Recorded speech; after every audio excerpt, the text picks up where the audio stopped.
नहमदुहु व नुसल्ली व नुसल्लिमु अला रसूलिहिल करीम अम्मा बाद। मरकज़ अहलुस सुन्नत वल जमात सरगोदा पाकिस्तान से आपके सवालात के जवाबात के लिए हाज़िर खिदमत हैं। जो अहबाब हमें अपने सवालात भेजना चाहें हमारा ईमेल एड्रेस नोट फरमाएँ, markaz.edu87@gmail.com। मैं इसके स्पेलिंग कर देता हूँ, markaz.edu87@gmail.com। उर्दू ज़ुबान में वाज़ेह तौर पर अपना सवाल लिख भेजिए, इंशाअल्लाह उसका जवाब मरकज़ अहलुस सुन्नत वल जमात सरगोदा पाकिस्तान की जानिब से दिया जाएगा। शुरू करते हैं आज के पहले सवाल से। पहला सवाल हमसे पूछा है मोहम्मद बशीरुद्दीन साहब ने चित्राल से। आप पूछते हैं, मुफ्ती साहब, हमारी मस्जिद के मुअज्जिन ने आज सुबह की अज़ान वक्त से पहले दे दी। जब अज़ान का असल वक्त हुआ तो उन्होंने दोबारा अज़ान नहीं दी, इसका क्या हुक्म है? देखिए, इस बारे में उसूल ये समझ लीजिए कि अगर कोई शख्स वक्त शुरू होने से पहले अज़ान दे दे तो उसकी अज़ान शुमार नहीं होगी, बल्कि ज़रूरी होगा कि जब नमाज का वक्त हो, अज़ान का वक्त हो जाए तो अज़ान के वक्त होते ही अज़ान दे दी जाए। वक्त से पहले दी गई अज़ान ये अज़ान शुमार नहीं होगी। इसलिए अगर आपके मस्जिद के मुअज्जिन ने अज़ान ने दोबारा नहीं दी तो नमाज तो खैर आपकी हो गई, लेकिन नमाज खिलाफ सुन्नत हुई है। इसलिए आइंदा एहतियात की जाए कि अगर किसी दिन इस तरह का मामला पेश आए कि वक्त से पहले अज़ान दी गई है तो वक्त होने पर अज़ान दोबारा दे दी जाए। कामरान अली साहब सरगोदा से आप सवाल करते हैं, मैं जमात की नमाज में शरीक हुआ, इमाम मुझसे पहले नमाज शुरू कर चुके थे, लेकिन उन्होंने सूरतुल फातिहा शुरू नहीं की थी। मैंने सना पढ़ना शुरू की। जब मैंने आधी सना पढ़ी तो इमाम ने सूरतुल फातिहा पढ़ना शुरू कर दी। मैंने इमाम की क़िराअत के बावजूद सना मुकम्मल कर ली। क्या मेरा ये अमल दुरुस्त था या नहीं? देखिए, आपका ये अमल दुरुस्त नहीं है। इस बारे में ये बात समझ लीजिए कि इमाम ने अल्लाहु अकबर कहा और नमाज शुरू की। आप ऐसे वक्त में पहुँचे हैं कि इमाम के साथ शरीक न हो सके, तो आप देख लीजिए कि अगर इमाम साहब ने क़िराअत शुरू नहीं की तो आप उस दौरान सना पढ़ सकते हो तो सना पढ़ लीजिए। अगर आप सना पढ़ रहे थे, इमाम ने सूरतुल फातिहा शुरू कर दी, तो जितनी सना आप पढ़ चुके हैं बस उसी पर इक्तिफा कीजिए और इमाम साहब की क़िराअत को सुनिए। बस ये उसूल है। आपका अमल दुरुस्त नहीं है। आपको चाहिए था कि आप उस वक्त खामोश हो जाते जब इमाम ने सूरतुल फातिहा शुरू की। आइंदा एहतियात कीजिए कि अगर ऐसी सूरत हाल पैदा हो जाए तो आपको चाहिए कि बस इमाम क़िराअत जब शुरू करे उस वक्त आप अपनी सना को मुकम्मल कर चुके हों तो बहुत अच्छा, अगर मुकम्मल नहीं कर चुके तो आप खामोश रहकर इमाम साहब की क़िराअत को सुनें। मोहम्मद कासिम साहब हैदराबाद से सवाल करते हैं, मेरे जहन में एक सवाल है कि एक शख्स हरम में नमाज पढ़ता है तो उसे एक नमाज के बदले 1 लाख नमाजों का सवाब मिलता है। तो अगर किसी शख्स के ज़िम्मा बहुत ज़्यादा नमाजें कज़ा करना हूँ तो हरम की एक नमाज से उसकी गुज़िश्ता कज़ा नमाजें अदा समझी जाएंगी या नहीं? उसूलन तो अदा समझी जानी चाहिए। उम्मीद है आप मेरा सवाल समझ चुके हैं। देखिए, इस बारे में ये बात वजाहत से समझ लीजिए कि हरम में अगर कोई शख्स एक नमाज अदा करता है तो अदायगी सिर्फ एक नमाज की काउंट होगी। हाँ, सवाब ये 1 लाख नमाजों का मिलेगा। ये इस तरह है जिस तरह हदीस मुबारक में भी आता है कि अगर कोई शख्स जमात के साथ नमाज पढ़ता है तो उसे एक नमाज पढ़ने पर 27 नमाजों का सवाब मिलता है। इसका माना कि अदायगी एक नमाज की होगी लेकिन सवाब उसे 27 नमाजों का मिलेगा। कोई शख्स मस्जिद नबवी में नमाज पढ़ता है तो हदीस मुबारक की रूह से उसे एक नमाज के बदले में 50,000 नमाजों का सवाब मिलेगा। अब अदायगी एक नमाज की काउंट होगी लेकिन सवाब 50,000 नमाजों का मिलेगा। बिल्कुल इसी तरह एक शख्स के ज़िम्मा कई दिनों की, कई महीनों की, कई सालों की नमाजें हैं, तो अगर हरम में एक नमाज पढ़ता है तो एक नमाज पढ़ने से अदायगी एक की शुमार होगी। البتہ ثواب اس کو 1 लाख नमाज का मिलेगा। तो ये आपने जो बात की है कि उस शख्स की हरम में 1 नमाज पढ़ने से उसकी पिछली कज़ा नमाजें अदा समझी जाएं, ये उसूल और कायदा दुरुस्त नहीं है। अदायगी 1 ही नमाज की शुमार होगी। इसे मिसाल से अगर हम समझाना चाहें तो हम यूँ समझाएंगे कि देखें, एक शख्स मसलन किसी के यहाँ मजदूरी करता है, 5 दिन का काम है, तो 5 दिन उसने काम किया। अब 1 दिन जब काम किया, 1 दिन काम करने की उजरत उस बंदे ने उसके काम को देखते हुए, उसकी मेहनत को देखते हुए उसको 5 दिन इकट्ठी दे दी। अब इसका ये माना नहीं कि बाकी दिन इसने काम नहीं करना, बाकी तमाम दिन काम करना है चूँकि उसके साथ मुआहदा हो चुका है। लेकिन अगर 1 दिन की मजदूरी 5 दिनों की मजदूरी के बराबर वो मालिक दे देता है, तो बाकी जो अय्याम हैं उनमें काम करना ये ज़रूरी होगा, उससे काम करना इसका साकित नहीं होगा। बिल्कुल यही हाल समझ लिया जाए कि हरम की 1 नमाज अगर 1 लाख नमाजों का सवाब रखती है तो काउंट सिर्फ 1 नमाज होगी, सवाब अगरचे ज़्यादा नमाजों को मिलेगा। उम्मीद है आपने भी मसला समझ लिया होगा। जुनेद अंजुम साहब मियाँ वाली से सवाल करते हैं, मेरे ज़िम्मा 6 सालों की नमाजें हैं, क्या मैं ये कर सकता हूँ कि वक्ती नमाज के सिर्फ फ़र्ज़ पढ़ लिया करूँ और जो सुन्नतें या नफल होते हैं उनकी जगह अपनी कज़ा नमाज पढ़ लिया करूँ? देखिए, वक्ती फ़र्ज़ नमाज और वाजिब यानी वितर ये तो पढ़ना आपके ज़िम्मा है। बाकी वक्ती सुन्नत मौक़दा ये भी आपने पढ़नी है। अलबत्ता सुन्नत गैर मौक़दा और नफिल नमाज़ों के बजाय आप अपनी साबिक़ा क़ज़ा नमाज़ें पढ़ लें तो ये अच्छा होगा, ये ज़्यादा बेहतर होगा। तो सुन्नतें जो सुन्नत मौक़दा है उनका पढ़ना ये ज़रूरी है, उनको पढ़ा जाए। बाकी नफिल और सुन्नत गैर मौक़दा उनकी जगह पर आप साबिक़ा सालों की क़ज़ा नमाज़ें पढ़ना चाहें तो बिल्कुल पढ़ सकते हैं, ये बिल्कुल अच्छा और दुरुस्त अमल होगा। उम्मे फरवा साहिबा हिंदुस्तान से सवाल करती हैं, औरत अय्याम में कुरान पढ़ सकती है या नहीं? वजाहत के साथ जवाब दें। जज़ाकुमुल्लाहु खैरा व अहसनल जज़ा। जामे तिर्मिज़ी में हज़रत अब्दुल्ला बिन उमर रज़ी अल्लाह तआला अन्हु की रिवायत है, फरमाते हैं कि रसूलुल्लाह सल्लल्लाहु अलैहि वसल्लम ने फरमाया, ला तक़रउल हाइज़ु वलल जुनुबु शैअन मिनल कुरआन। जामे तिर्मिज़ी हदीस नंबर 131। हुज़ूर अलैहिस्सलाम इरशाद फरमाते हैं कि अगर कोई शख्स हालत जनाबत में हो या कोई खातून अय्याम में हो तो वो कुरान करीम न पढ़े। इस हदीस से ये बात साबित होती है कि अय्याम में औरत के लिए कुरान करीम की तिलावत करना ये जायज़ नहीं है। हाँ, कुरान करीम के अलावा और ज़िक्र व अज़कार आप पढ़ना चाहें तो वो पढ़ सकती हैं, कुरान करीम की तिलावत करना आपके लिए जायज़ नहीं होगा। जावेद अहमद साहब बहावलपुर से आप सवाल करते हैं, खामद और बीवी का झगड़ा चल रहा था, लड़ाई के दौरान खामद ने बीवी को ये जुमला कहा, मैं तुम्हें तलाक दे दूंगा। क्या इससे तलाक वाक़ होगी या नहीं? मेहरबानी करके जल्द जवाब दें, वो लोग परेशान हैं। तलाक अगर उस शख्स ने इन अल्फाज के साथ दी है जो आपने तहरीर किए हैं कि मैं तुम्हें तलाक दे दूंगा, तो इन अल्फाज से तलाक वाक़ नहीं होती। तलाक के लिए ज़रूरी है कि वो ऐसे अल्फाज इस्तेमाल करे जो तलाक के वाक़ होने पर दलील बनते हों, यानी मैंने तुम्हें तलाक दी या मैं तुम्हें तलाक देता हूँ। ये जो अल्फाज हैं कि मैं तुम्हें तलाक दे दूँगा, ये मुस्तक़बिल के अल्फाज हैं, ये उसका इरादा ज़ाहिर कर रहे हैं, तलाक का वाक़ होना ज़ाहिर नहीं कर रहे। लिहाजा इस खातून को एक तलाक भी वाक़ नहीं हुई। लेकिन हम मशवरा ये देंगे कि उनको इस ज़रिए से बता दिया जाए कि वो आइंदा खामद ऐसे अल्फाज इस्तेमाल करने से सख्त इज्तिनाब करें। खामद और बीवी का जो ताल्लुक़ है इंतहाई नाजुक ताल्लुक़ होता है, तो बिला वजह तलाक के अल्फाज ज़ुबान पर ना लाए जाएँ। अगर झगड़ा हो तो उसे हल करने की कोशिश की जाए। इन अल्फाज को ज़ुबान से अदा करना ही झगड़े का हल नहीं हुआ करता। बहरहाल तलाक वाक़ नहीं हुई, आइंदा एहतियात लाजिम है। मोहम्मद अली अहमद साहब कराची से सवाल पूछते हैं, मेरा सवाल ये है कि एक औरत ने अपना दूध निकाल कर किसी बच्चे को फीडर के ज़रिए पिलाया।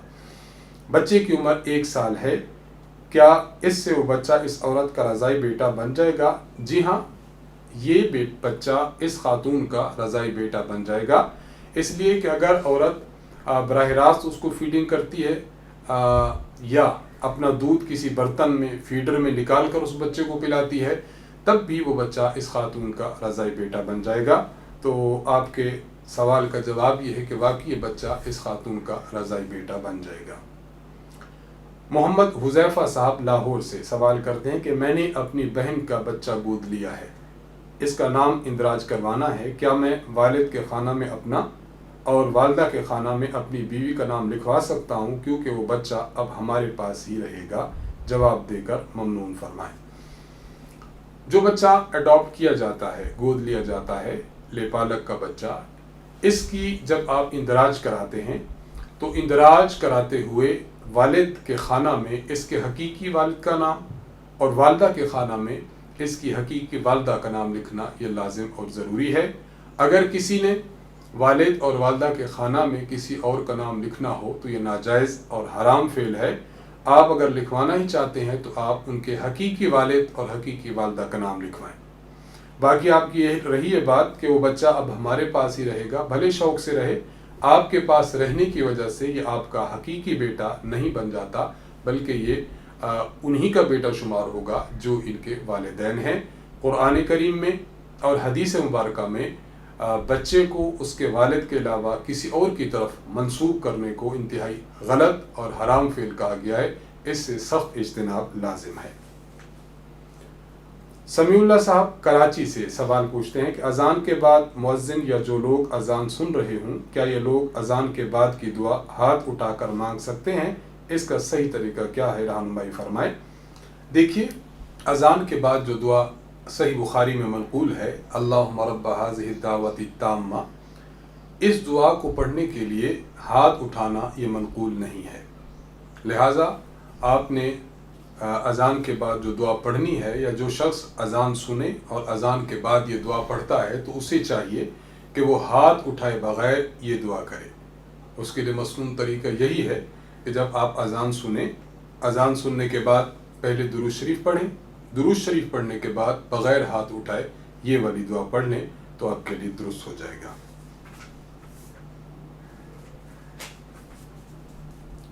सवाल हमसे पूछा है, नाम उन्होंने जिक्र नहीं किया।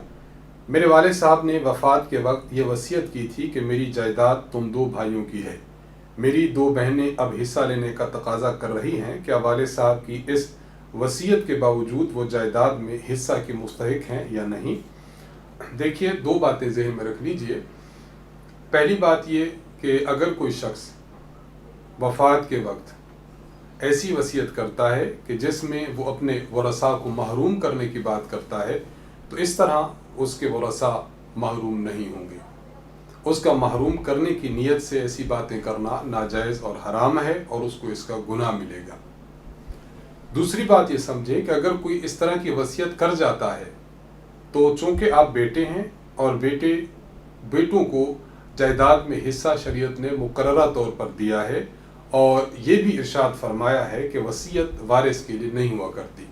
आप चूँकि वालिद साहब के वारिस हैं, इसलिए ये वसीयत आप दोनों के हक़ में करना जायज़ नहीं और आप दोनों के हक़ में ये वसीयत नाफिज भी नहीं होगी। इसलिए वालिद साहब की जायदाद में जिस तरह आप 2 भाइयों का हिस्सा है, इस तरह 2 बहनों का हिस्सा भी मौजूद है। लिहाजा शरई तकाज़े के मुताबिक इस जायदाद को आप भी लीजिए और आपकी बहनें भी लें। आपकी बहनों का तकाज़ा करना बिल्कुल जायज़ और दुरुस्त है, वालिद साहब की वसीयत करना बिल्कुल बातिल है, उस पर अमल करना नाजायज़ और हराम है। इसलिए बहनों को भी हिस्सा दीजिए, वालदा साहिबा मौजूद हैं उनको भी हिस्सा दीजिए, और अगर आपके दादा मौजूद हों उनको भी हिस्सा दीजिए। बहरहाल इनको वालिद साहब की वसीयत के पेश नज़र बहनों को महरूम करना ये बिल्कुल जायज़ नहीं है। जमील अहमद साहब, आपने खानेवाल से सवाल किया है कि एक शख्स ने अपने वारसों में 3 बेटे, 3 बेटियां और 1 बेवा छोड़ी है, उनमें वरासत की तकसीम किस तरह होगी? ये बात वाज़ेह रहे कि इस शख्स की ज़िंदगी में ही एक लड़के ने अपनी मर्ज़ी से शादी की थी, वालिद का कहना भी नहीं मानता था, क्या उसको भी हिस्सा देना होगा? यहाँ 2 बातें हैं, दोनों मैं अर्ज़ कर देता हूँ। जहाँ तक इस बात की बात है कि अगर कोई बच्चा वालिद साहब की ज़िंदगी में उनकी बात नहीं मानता, अपनी मर्ज़ी से शादी करता है, अपने मामलात अपनी मर्ज़ी से करता है, तो उसका ये फ़ेल गलत ज़रूर है, वालिद की नाफरमानी करता है, ये उसकी बात और उसका फ़ेल गलत ज़रूर है, काबिल मुआख़ज़ा ज़रूर है और गुनाह का ज़रिया है। لیکن اس کام کی وجہ سے وہ اپنے والد صاحب کی وراثت سے محروم نہیں ہوگا۔ جس طرح باقی بچوں کو والد صاحب کی وراثت سے حصہ ملنا ضروری ہے، اس طرح اس بچے کو بھی حصہ ملے گا جس نے والد صاحب کی اجازت کے بغیر شادی کی، اپنے معاملات الگ طور پر کرتا رہا اور والد صاحب کا نافرمان رہا یا والد صاحب کی اطاعت نہ کرتا تھا، تو حصہ اس کو بھی ملے گا۔ باقی وراثت کی جو تقسیم ہے اس میں یہ دیکھ لیا جائے کہ آپ کی جو والدہ ہیں یعنی مرحوم کی جو بیوہ ہیں ان کو وراثت کا 8واں حصہ ملے گا۔ باقی جو 7 حصے ملیں گے، 7 حصوں کو ان لڑکوں اور لڑکیوں میں اس طرح تقسیم کر دیا جائے کہ ہر لڑکے کو 2 حصے ملیں اور ہر لڑکی کو 1 حصہ ملے۔ اس طرح وراثت تقسیم ہوگی، تقسیم کر کے سب بچے اور بچیوں میں تقسیم کر دی جائے اور والدہ کو بھی دے دی جائے۔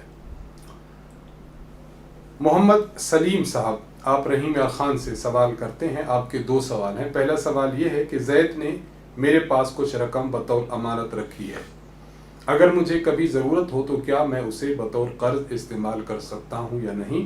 اسی طرح اگر کوئی شخص مجھ سے قرض مانگے تو کیا میں اس رقم سے اسے دے سکتا ہوں؟ جواب دے کر ممنون فرمائے۔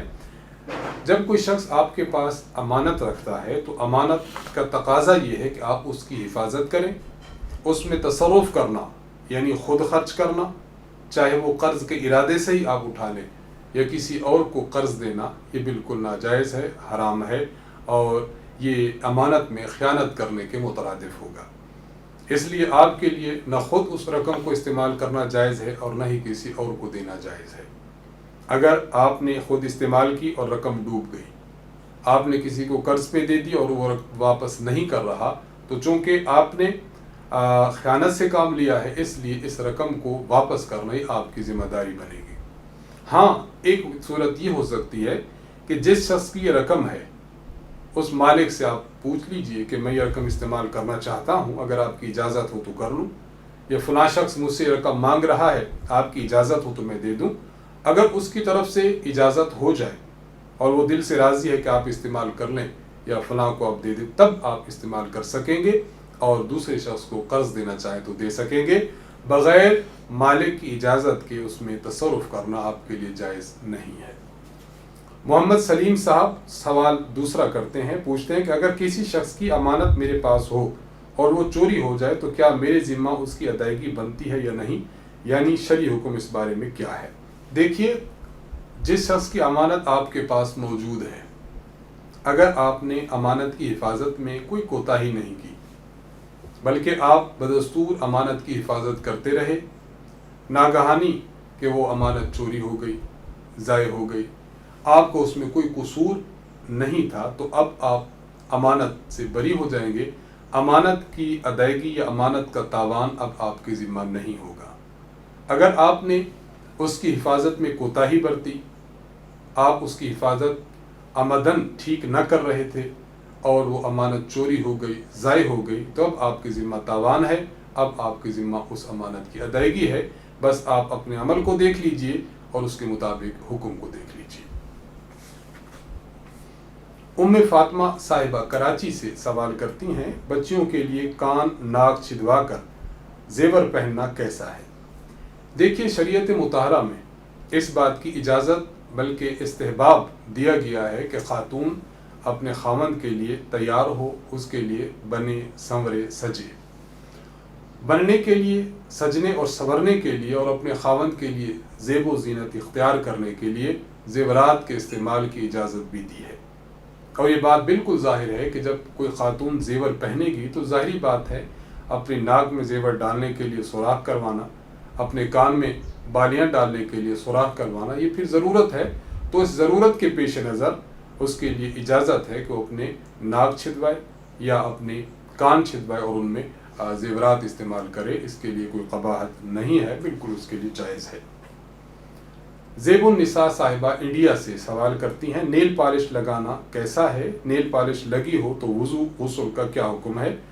خاوند کے سجن کے لیے زیب و زینت اختیار کرنے کے لیے اگر کوئی خاتون نیل پالش لگاتی ہے تو لگانے کی گنجائش ہے، البتہ اس بات کا اہتمام کر لیا جائے کہ نماز کا وقت ہو تو اس کے لیے ضروری ہے کہ اپنی نیل پالش کو ریموو کرے، रिमूव करने के बाद अपना वज़ू करके नमाज पढ़े।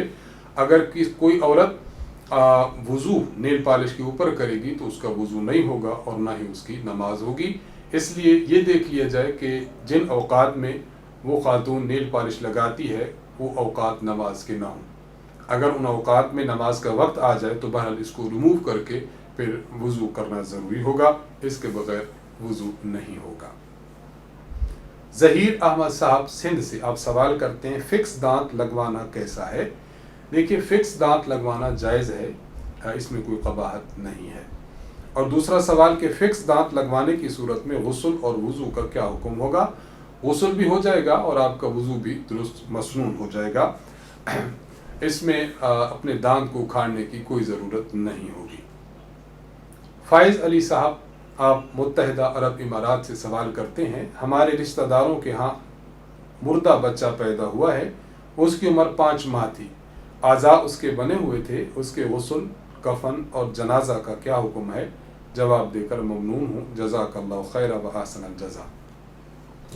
जामिउ तिर्मिज़ी हदीस नंबर 1032 हज़रत जाबिर बिन अब्दुल्लाह रज़ी अल्लाह ताला अन्हु इरशाद फरमाते हैं कि रसूलुल्लाह सल्लल्लाहु अलैहि वसल्लम ने फरमाया, अत्तिफ़्लु ला युसल्ला अलैहि वला यरिसु वला युरसु हत्ता यस्तहिल्ला।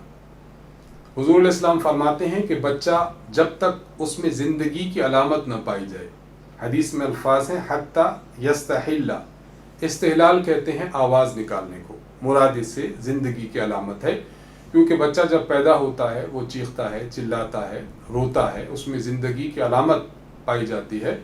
तो इरशाद फरमाए कि बच्चा अगर ऐसा पैदा हुआ कि उसमें ज़िंदगी की अलामत पाई जाती है तब उसका जनाजा भी पढ़ेंगे, वो किसी का वारिस भी होगा। और पैदा होने के बाद ज़िंदा पैदा हुआ और बाद में फौत हुआ और इसकी मिल्कियत में कुछ माल हुआ, तब ये बच्चा किसी को वारिस भी बना सकेगा। तो इससे ये बात वाज़ेह होती है कि अगर कोई बच्चा मुर्दा पैदा हुआ तो उसकी नमाज जनाजा नहीं पढ़ी जाएगी, और ये हदीस सही है।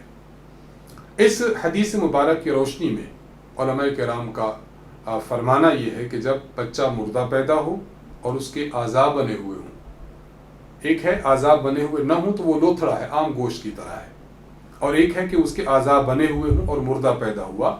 इस दूसरी सूरत का हुक्म ये है कि उस बच्चे को गुस्ल भी दिया जाए, उस बच्चे का नाम भी रखा जाए, लेकिन सुन्नत के मुताबिक जो गुस्ल होता है, जो कफन होता है, उसको कफन ना दिया जाए, महज पाक कपड़े में लपेटा जाए, और नंबर 4 उसकी जनाजा भी ना पढ़ी जाए, बस उसे कब्रिस्तान में किसी कोने में अदब से एहतराम से गड्ढा निकाल कर दफन कर दिया जाए। तो ये इस बच्चे का हुक्म है जो माँ के पेट से मुर्दा पैदा हुआ लेकिन उसके आज़ा बने हुए थे। मोहम्मद इरफान साहब लाहौर से सवाल पूछते हैं, मुफ्ती साहब मेरा सवाल ये है कि 4 रकत फ़र्ज़ की दूसरी 2 रकतों में अहनाफ के यहाँ सूरतुल फातिहा वाजिब नहीं बल्कि सुन्नत है, बराए मेहरबानी इसकी दलील दीजिए, इसकी दलील क्या है। देखिए, इसकी मैं 3 दलीलें अर्ज़ करता हूँ। पहली दलील ये है, मौजम कबीर में हदीस नंबर 9313 हज़रत इब्राहिम नखी रहमतुल्लाह अलैह फरमाते हैं कि हज़रत अब्दुल्ला बिन मसूद रज़ी अल्लाह ताला अन्हु इमाम के पीछे क़िरात नहीं करते थे, और इब्राहिम नखी रहमतुल्लाह अलैह आप भी हज़रत अब्दुल्ला बिन मसूद रज़ी अल्लाह ताला अन्हु की इत्तिबा में इमाम के पीछे क़िरात नहीं करते थे। फरमाते हैं कि जब हज़रत अब्दुल्ला बिन मसूद रज़ी अल्लाह ताला अन्हु इमामत फरमाते थे तो इमामत करते हुए पहली 2 रकतों में तो क़िरात करते थे, लेकिन दूसरी 2 रकतों में क़िरात बिल्कुल नहीं करते थे, यानी सूरतुल फातिहा आप नहीं पढ़ा करते थे।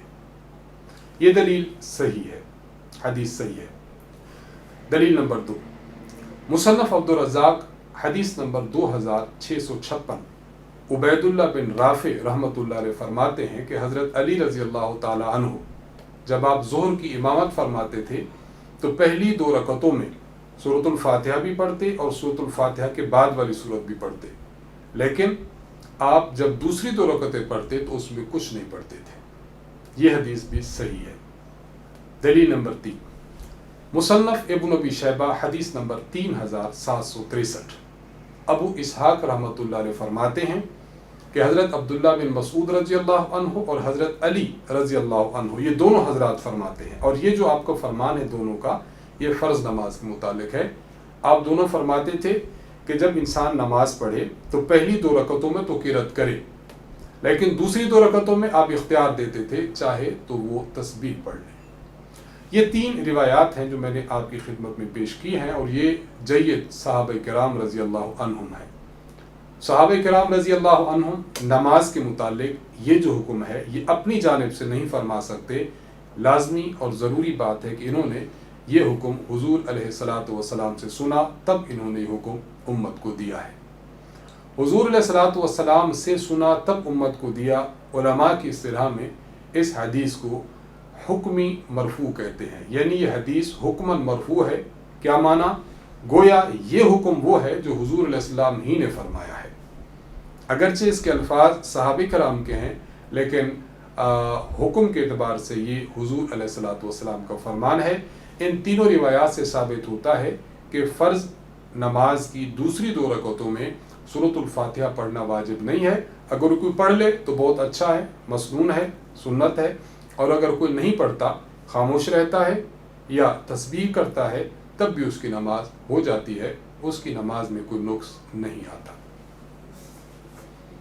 خدیج احمد صاحب انڈیا سے آپ سوال کرتے ہیں کہ اگر کسی شخص نے مصنوعی دانت لگوائے تو اس کی وفات ہو جانے کی صورت میں دانتوں کو نکالا جائے گا یا میت کے ساتھ ہی دفن کر دیا جائے گا؟ دیکھیے، اگر اس کے دانت ایسے ہیں جو فکس ہیں تو فکس دانتوں کو نہیں نکالا جائے گا، بس میت کو جس طرح آپ دفن کر رہے ہیں تو اس کے اصلی دانتوں کی طرح اس کو بھی ساتھ ہی دفن کر دیں گے۔ اور اگر میت کے یہ دانت فکس نہیں ہیں، ریموویبل ہیں، وہ اتر سکتے ہیں، تو بس اسے اکھیڑ لیا جائے، اتار لیا جائے، اور اتارنے کے بعد بغیر دانتوں کے میت کو دفن کر دیا جائے۔ میں ایک جگہ آیا ہوں، یہ سوال پوچھا محمد وسیم صاحب نے۔ میں ایک جگہ آیا ہوں، میرے گھر سے اس جگہ تک جو مسافت ہے اس پر قصر نماز کا حکم لگتا ہے۔ میرا ارادہ 15 دن سے پہلے گھر جانے کا ہے، کیا مجھ پر قصر ہی واجب رہے گی؟ اگر میں امامت کراؤں تو پوری نماز پڑھا سکتا ہوں یا نہیں؟ جواب دے کر شکریہ کا موقع دیں۔ اگر آپ ایسے مقام پر گئے ہیں کہ اس مقام پر آپ پر قصر نماز پڑھنا واجب ہے، تو پھر قصر نماز ہی آپ پر پڑھنا ضروری ہے، آپ پوری نماز پڑھنا آپ کے لیے جائز نہیں ہے۔ اور اگر آپ امامت کراتے ہوں تو امامت میں بھی یہی چیز ہے کہ آپ نے امامت میں قصر نماز ہی کرنی ہے، آپ نے امامت میں پوری نماز نہیں پڑھانی۔ یہ اس طرح ہی ہے جس طرح انسان پر صبح کے فجر کی 2 رکعت فرض ہیں، کوئی شخص 2 رکعت کے بجائے 4 رکعت پڑھ دے تو ہم کہہ دیں گے کہ اس کا اس طرح پڑھنا جائز نہیں ہے۔ تو جب بندہ مسافر ہوتا ہے تو مسافر پر بھی نماز قصر ہی فرض ہوا کرتی ہے، تو جس طرح قصر نماز کسی پر فرض ہے تو گویا اس پر 2 رکعت ہی فرض ہے، اس کے لیے 4 رکعت پڑھنا درست نہیں ہوگا۔ تو آپ کے لیے حکم یہی ہے کہ چونکہ آپ کی مسافت ایسی ہے کہ آپ پر قصر لازم ہے تو آپ پر قصر پڑھنا ہی ضروری ہے، پوری نماز پڑھنا آپ کے لیے جائز نہیں ہے۔ محمد حسین صاحب راول پنڈی سے سوال کرتے ہیں کہ میرا ایک دوست ہے، اس کا کہنا ہے کہ آپ لوگوں کے پاس آمین کہنے کی ایک بھی روایت موجود نہیں ہے، برائے کرم میری رہنمائی کیجیے، اگر اس موضوع پر کوئی روایت ہو تو برائے کرم بتا دیجیے، جزاک اللہ خیر و احسن الجزا۔ دیکھیے، سب سے پہلے تو میں اس پر عرض کروں گا کہ استاذ محترم حضرت متکلم اسلام مولانا محمد الیاس گھمن صاحب دامت برکاتہم کا اس پر مستقل ایک مقالہ ہے، آمین بالسر کے نام سے۔ ہماری ویب سائٹ احناف میڈیا ڈیجیٹل لائبریری، وہاں پر یہ مقالہ موجود ہے، وہاں سے آپ ڈاؤن لوڈ کر لیں۔ سر دست میں آپ کو صرف 2 روایات عرض کر دیتا ہوں۔ مسند ابو داؤد الطیالسی میں حدیث نمبر 1117، حضرت وائل ابن حجر رضی اللہ تعالیٰ عنہ ارشاد فرماتے ہیں کہ میں نے رسول اللہ صلی اللہ علیہ وسلم کے پیچھے نماز پڑھی، فلما قرأ غیر المغضوب علیہم ولا الضالین قال آمین خفض بها صوتہ۔ حضور علیہ السلام نے جب غیر المغضوب علیہم ولا الضالین پڑھا تو آپ نے آہستہ آواز میں آمین کہا۔ یہ اس بات کی دلیل ہے کہ نماز میں آمین آہستہ کہنا ہے، اور الحمدللہ ہمارا احناف کا اسی پر عمل ہے۔ دوسری دلیل بھی میں سر دست عرض کر ہی دیتا ہوں۔ معجم کبیر میں امام طبرانی رحمہ اللہ نے حدیث نمبر 9201، آپ نے حضرت ابو وائل جن کا نام شقیق بن سلمہ ہے، آپ نے ان سے روایت کی ہے، فرماتے ہیں کان علی وابن مسعود لا یجہران ببسم اللہ الرحمن الرحیم ولا بالتعوذ ولا بآمین۔ حضرت علی رضی اللہ عنہ اور حضرت عبداللہ بن مسعود رضی اللہ عنہ جب یہ نماز پڑھتے تھے تو نماز میں بسم اللہ الرحمن الرحیم یہ بھی اونچا نہیں پڑھتے تھے، نمبر 2 اعوذ باللہ من الشیطان الرجیم یہ بھی اونچا نہیں پڑھتے تھے، نمبر 3 آمین یہ بھی اونچی نہیں کہتے تھے۔ تو یہ 2 دلیلیں ہیں میں نے عرض کر دی ہیں، یہ ان کو بتا دیجئے۔ ساتھ ساتھ ہماری جو فائل ہے آمین بسر، یعنی نماز میں آمین آہستہ کہنا، اسے بھی ملاحظہ کر لیجئے، انشاءاللہ آپ کے دوست کی تسلی ہو جائے گی۔ محمد جنید صاحب ڈیرہ غازی خان سے سوال پوچھتے ہیں، عرض یہ ہے کہ ایک عورت کو حمل کی حالت میں طلاق دی گئی ہے، وہ عورت 7 سے 8 ماہ کی حاملہ ہے، کیا طلاق ہو گئی ہے یا نہیں؟ کچھ لوگ یہاں کہہ رہے ہیں کہ حالت حمل میں طلاق نہیں ہوتی، وضاحت فرما کر شکریہ کا موقع دیں۔ یہ جو لوگ کہہ رہے ہیں کہ حالت حمل میں طلاق نہیں ہوتی، ان کی بات غلط ہے۔ حالت حمل میں طلاق اگر کوئی شخص دیتا ہے تو واقع ہو جاتی ہے۔ قرآن کریم سورۃ الطلاق آیت نمبر 4 اللہ تعالیٰ فرماتے ہیں وَأُولَاتُ الْأَحْمَالِ أَجَلُهُنَّ أَن يَضَعْنَ حَمْلَهُنَّ۔ اگر کوئی خاتون ایسی ہے کہ جو حاملہ ہے، پریگننسی ہے، اس کو طلاق دی جائے تو اس کی جو عدت ہے وہ وضع حمل ہے، یعنی جب ڈیلیوری ہو جائے گی اس کی عدت ختم ہو جائے گی۔ تو ایسی خاتون جو حاملہ ہو اس کی عدت طلاق کے باب میں بیان کرنا اس بات کی دلیل ہے کہ حالت حمل میں طلاق ہو جاتی ہے۔ معروف فقیہ ہیں صاحب ہدایہ امام علی بن ابی بکر بن عبد الجلیل الفرغانی المرغینانی رحمہ اللہ الہدایہ میں لکھتے ہیں کہ اگر حاملہ کو کوئی طلاق دیتا ہے تو اس کو طلاق واقع ہو جاتی ہے۔ تو فقہاء کرام نے قرآن و سنت سے جو چیز سمجھی ہے وہ یہی ہے کہ حاملہ کو طلاق دی جائے تو واقع ہو جاتی ہے، اس لیے جس عورت کو طلاق دی گئی ہے تو وہ تو واقع ہو جائے گی۔ لوگوں کی باتیں بالکل درست نہیں ہیں، ان پر کان نہ دھرے جائیں۔ محمد آصف صاحب سرگودا سے سوال پوچھتے ہیں کہ ہمارے پڑوس میں ایک بچی پیدا ہوئی ہے، اس کا نام انہوں نے نوین رکھا ہے، یہ نام کیسا ہے، اس کے کیا معنی ہیں بتائیں، جزاک اللہ خیر و احسن الجزا۔ نوین نام کا معنی ہے خوشگوار، خوبصورت، قوی، مستحکم خاتون۔ یہ نام رکھنا بالکل درست ہے، اس کے معنی اچھے ہیں۔ آخری سوال ہے جو ہم سے پوچھا ہے محمد انس صاحب نے خانے وال سے، آپ پوچھتے ہیں نماز جنازہ کے بعد دعا کرنا کیسا ہے، مدلل جواب دیں، جزاک اللہ خیرہ۔ دیکھیے ہم اہل سنت والجماعت حنفی دیوبندی ہیں، ہم دیوبند کا موقف یہ ہے کہ نماز جنازہ خود دعا ہے، لہٰذا نماز جنازہ کے متصل بعد دعا نہ کی جائے۔ یہ وہ موقف ہے جو حضرات فقہاء کرام رحمہم اللہ تعالیٰ نے، جو ذمہ دار طبقہ ہے اس امت کا، انہوں نے موقف اختیار کیا ہے۔ لہٰذا ہم اہل سنت والجماعت حنفی دیوبندی نماز جنازہ کے بعد دعا کے قائل نہیں ہیں، اور اس پر میں 2 تصریحات آپ کی خدمت میں عرض کرتا ہوں جو فقہاء کرام نے فرمائی ہیں۔ نمبر 1 امام طاہر بن عبد الرشید البخاری رحمہ اللہ، آپ کی کتاب خلاصۃ الفتاویٰ ہے، آپ اس میں لکھتے ہیں وَلَا يَقُومُ بِالدُّعَاء بَعْدَ صَلَاةِ الْجَنَازَةِ، جب جنازہ پڑھ چکے ہیں تو اس کے بعد دعا نہ مانگے، بہت بڑے فقیہ ہیں۔ نمبر 2 معروف عالم دین اور بہت بڑے محدث اور فقیہ امام ملا علی بن سلطان محمد القاری الحروی الحنفی، آپ اپنی کتاب مرکات المفاتیح شرح مشکات المصابیح میں لکھتے ہیں وَلَا يَدْعُو لِلْمَيِّتِ بَعْدَ صَلَاةِ الْجَنَازَةِ، جنازہ کے بعد میت کے لیے دعا نہ کی جائے، لِأَنَّهُ يُشْبِهُ الزِّيَادَةَ فِي صَلَاةِ الْجَنَازَةِ، کہ اس کے اس سے یہ ثابت ہوتا ہے کہ نماز جنازہ میں زیادتی ہو گئی ہے، اور ظاہری بات ہے کہ نماز جنازہ جو حضور علیہ السلام سے ثابت ہے ہمارے لیے مسنون وہی ہے، اس میں مزید نماز جنازہ کے بعد دعا کرنا چونکہ حضور سے ثابت نہیں ہے، اس لیے یہ نماز جنازہ میں زیادتی اور اضافے کا باعث بنے گا۔ اور اہل سنت والجماعت احناف دیوبند اس بات کے قائل ہیں کہ ہم وہی عمل کریں جو حضور علیہ الصلوۃ والسلام کا ہے، ہم اپنی جانب سے نماز جنازہ میں زیادتی اضافہ ہرگز نہ کریں، کیونکہ زیادتی اور اضافہ کرنا یہ مسنون نہیں ہوگا۔ انہی سوالات کے جوابات کے ساتھ ہماری اس نشست کا اختتام ہوتا ہے۔ اللہ تعالیٰ سے دعا ہے کہ اللہ تبارک و تعالی ہمیں شریعت مطہرہ کے مطابق زندگی گزارنے کی توفیق عطا فرمائے۔